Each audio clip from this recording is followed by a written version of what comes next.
Hello, good evening. Welcome back to my channel, All About Ireland.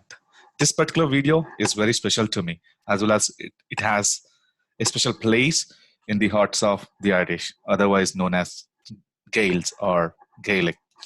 I'm going to talk about Gaelic football, which is organized by Gaelic Athletic Association within Ireland. This game may seem very different from the usual football you watch, but it's very fast, very difficult. If you play Gaelic football, it's very easy for you to play soccer. Before I head into details, I'll give you a bit background about Gaelic Athletic Association, otherwise known as GAA. Gaelic Athletic Association is an Irish international amateur sporting and cultural organization. The main focus is on indigenous Gaelic games and pastimes such as GAA football, Gaelic football, which I'm going to talk about, Gaelic handball, rounders, and camogie and hurling. I'll be discussing about all of the sports later in some other video, but this particular video, I'm dedicating all my time towards Gaelic football. Within Ireland, the two most famous games are Gaelic football and hurling. They two fight with each other. Our sport is famous. But given the history of time, both games are equally loved by Irish folks. And these are the two most popular sports in Republic of Ireland. Rugby fans would say, why not rugby? But rugby, Ireland is really good at rugby, but it's not the most favorite popular sport within Ireland. Now, getting into the details of Gaelic football. It's an amateur sport. It's not a professional sport like cricket or soccer or tennis. It's primarily played in Ireland and in Scotland, England, even New York has a team which plays in the seniors championship here. There's American rules football, which is very similar to Gaelic football. Irish who immigrated to Australia framed the game there, to just play among themselves, and it became American rules football. But I'm not getting into all those details. I'm just talking about Gaelic football here. It's a match sport, as I said. Two teams play the game, and each team has 15 players, and the pitch is rectangular in shape. The goalposts are similar to rugby, but a little different. But these are hitch-shaped goalposts.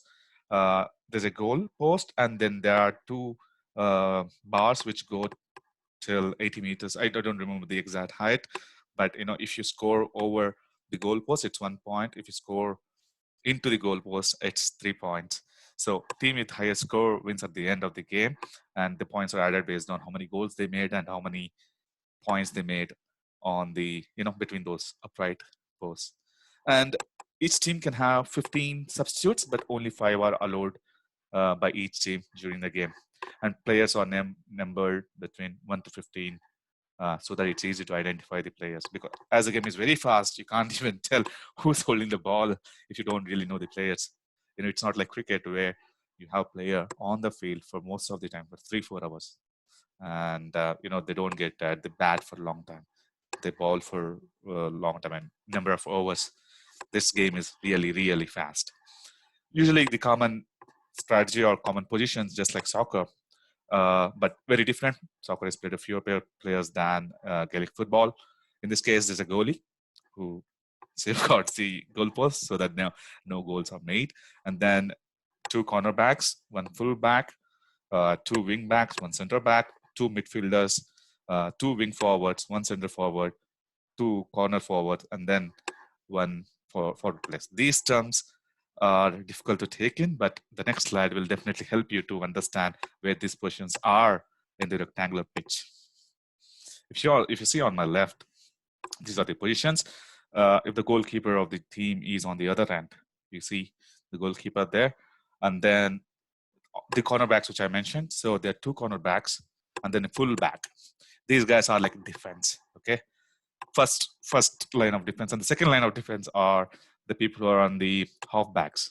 The word which I used was wingers, but here some people use these other terms too, but the actual terms are the ones which are in the previous slide. And then the 2 midfielders, and then 2 wingers and center forward, and you also see forward plus and corner forwards. Cornerback, corner forward, half forward, half backward, or wing back, wing forward, and then center forward, center half, center back, and then two midfielders. That's how the positions usually are, but this can change based on the strategy. On the right, if you see, sorry for the bad picture there, you see the goal post. There's some maximum dimensions that you do not really worry about. But the one term which you need to remember, the half line is around 45 meters, and it has a significance that it's not offline, it's close to offline, but there's some significance to 45, which I'll be telling in for the slides or in the upcoming minutes. So this is about the positions, and this is about the game, and these are the dimensions of the pitch. The most famous ground or pitch is Croke Park in Dublin. It's a huge stadium. I watched a game there between Mayo and Dublin. I'll be talking about Mayo and Dublin in this video in some time. Glossary, very important glossary. If you want to understand this game, or when you're watching, if you want to understand the commentary, these are, most of the commentators will be using these terms, and you need to understand what these terms are. Hand pass is not a throw. Throw is illegal in this game. Hand pass is passing the ball with the palm, by beating the palm. Okay, that's hand pass. Hand pass is legal, is allowed. Okay, totally forgot about telling the game. Okay, the game can be played with hands and can be played with feet. That's how you differentiate Gaelic football from soccer and from handball. And the few rules around how to use your hands and how to use your feet. You need to kick the ball. You need to, punch the ball onto the ground. You need not punch more than 4 times. There are few difficult rules, but you need not really understand those rules if you want to enjoy the game. Just enjoy the game. Free is, if the opposition team has fouled, then the non-offending team gets a free pass to free in or free out to just kick the ball to, or take the ball for themselves. 45 is, sometimes they get a free kick. And if it's taken from 45 meters, it's called a 45. 45 is a real significance because from 45 meters, you may try to hit it's difficult to hit the goal post, but you can try to hit the space between those two upright posts.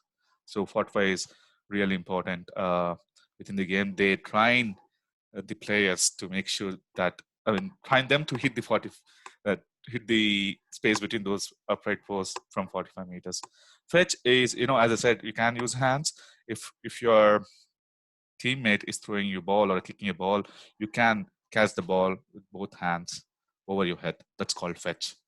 Free taking competition, if the game ends with same points even after extra time, extra kick time, then they allow each team to take five free tries, and in each of these, if you can try for the space between those upright posts or the goal post, and whoever wins most, they are the winner.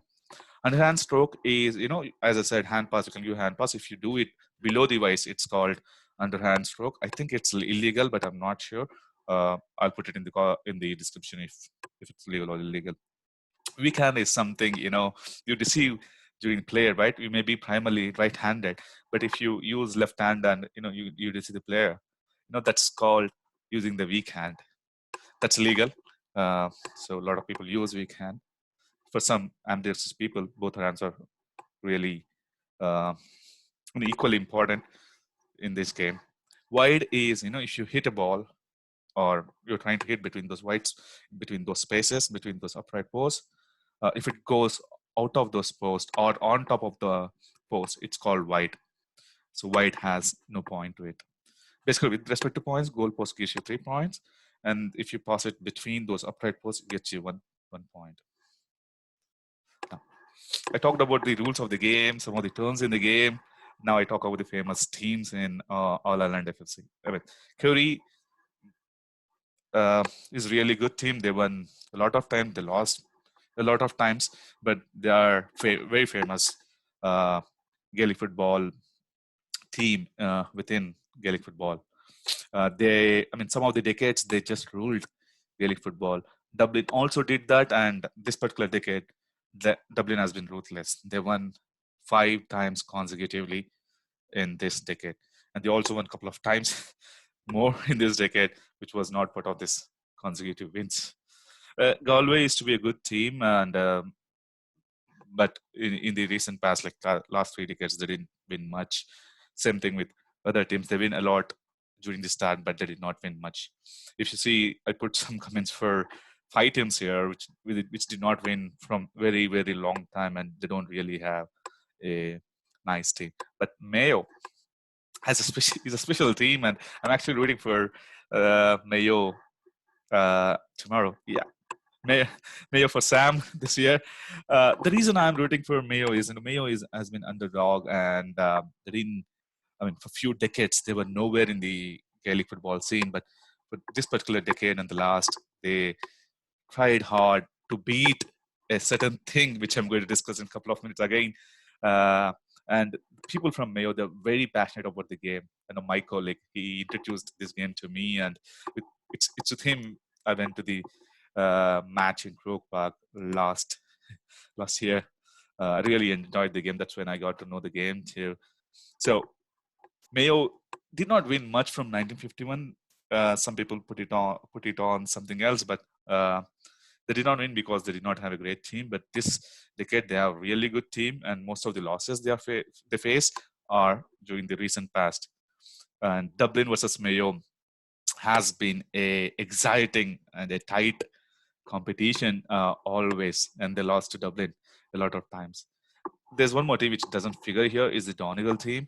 They've been really good this decade. So anything can change from decade to decade, but Kerry and Dublin have been consistent performance over the years.